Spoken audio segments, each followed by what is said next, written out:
All right. I'd say we get started, and those people that will join us later will just trickle in. Welcome everybody to day number 3 of our Bayesian workshop for speech sciences. We have, over the week, we've collected a lot of feedback from you guys, and it turns out the single most desired content you all want to hear more about or more of is, drum roll, my German accent. So I will read from, for the next 4 hours, I will read out of The Lord of the Rings, and you can just relax and listen to my beautiful accent. Of course not, but some people want to hear more about it. Anyways, there were many great suggestions actually. And we try to find a solution that benefits you guys the most.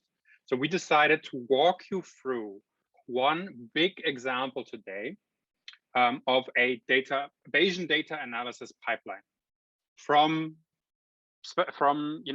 looking into the distributions and that we will need for the prior, specifying them, running the model, and interpreting the output and plotting the posteriors, right?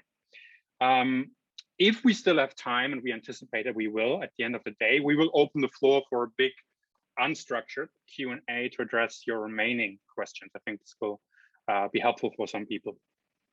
The large walkthrough will look at a perception experiment and will cover both logistic regression and an interaction effect. And these two things, although they are not particularly Bayesian, they're just features of linear models, we will walk you through these aspects to give you a little bit more confidence in how to translate these concepts into Bayesian world as well. You will be able to live code with us, but and I think Stefano is going to tell you later where to find it. There is a knitted R Markdown document already. You can literally just relax and watch us code if you want, so that you don't get hung up on anything. Okay, so what are we going to talk about? The data set we're going to look at comes from one of my own papers on incomplete neutralization. And just a reminder for all of you, incomplete neutralization refers to defining that a pattern that has been described as a phonological neutralization of voicing at the end of a domain is phonetically incomplete. So in German, for example, an intervocalically voiced stop, like in Räder, becomes voiceless in syllable final position, Rad. And this putative neutralization is phonetically incomplete. Okay, so there are residual phonetic differences between Rad, derived from Räder, and Rad, derived from Räte. Okay, this is like a real struggle for me to switch between the German R and the American R. It's really tough for me. Among many others, we demonstrated this incomplete neutralization effect using a pseudo-word production task, and we measured the difference in the duration of the vowel preceding the stop between voiceless and devoiced pseudo words, right? And the difference was estimated to be tiny, around 8-9 milliseconds, okay? A number that was replicated later on and falls within an estimate of a recent meta-analysis, right? So that is kind of representative of what we find in the literature.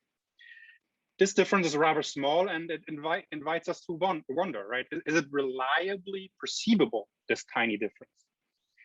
So we presented a subset of items to a bunch of listeners in a forced choice decision task.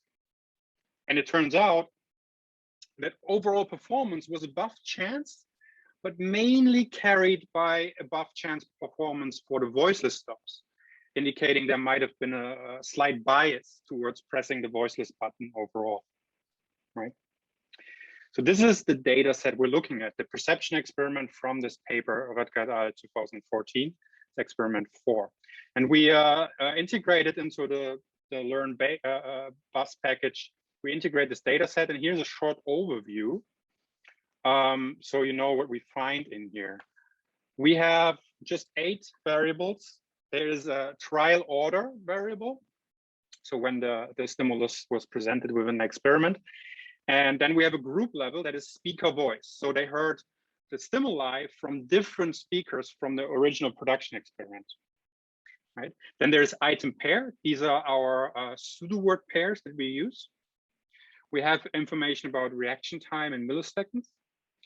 We have a column that specifies whether the response was correct. So basically, the participant, the listener, identified the voicing as it was intended in the production experiment. So 1 for correct and 0 for incorrect. We have the column correct voicing that is specifying the underlying voicing of the stop and the stimulus. Basically means the voicing specification of the paradigmatic neighbor. We have listeners. These are our participants in the perception experiment that react to the stimuli. And we have repetition type. And this is here distinguishing between the first occurrence of a stimulus versus a repeated occurrence, right? And these, there are 2 predictors here that are relevant for our exercise today. And here, like you all asked us for, hey, your models are too easy. That's not what we deal with. You want a complex model? You get a complex model. Here you go. This is the model we will run. And this looks scary, especially if you're used to learnB4. You can probably see, the convergence warnings already. This is probably impossible to fit with learnB4. What we do here is the following. We predict whether listeners choose the correct voicing specification or not, based on an interaction between the underlying voicing of the stimulus and the repetition type. So whether it was encountered the first time or repeated time, right? Now we're interested in this interaction, and we want to make sure this interaction is, we account for variability of this interaction across our 3 grouping variables. And this experiment is maybe a little different from what we traditionally see, because we have a 3rd grouping variable here.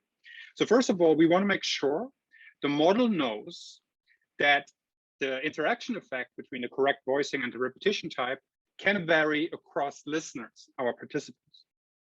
Then we have, as in many other experiments on the bottom, we want to make sure that this interaction can vary across different items, right? And thirdly, and this is the one that's not often implemented in designs, is we presented them with a bunch of different speaker voices. And it's obviously reasonable to believe that listeners might be more inclined or more accurate with some speakers than others.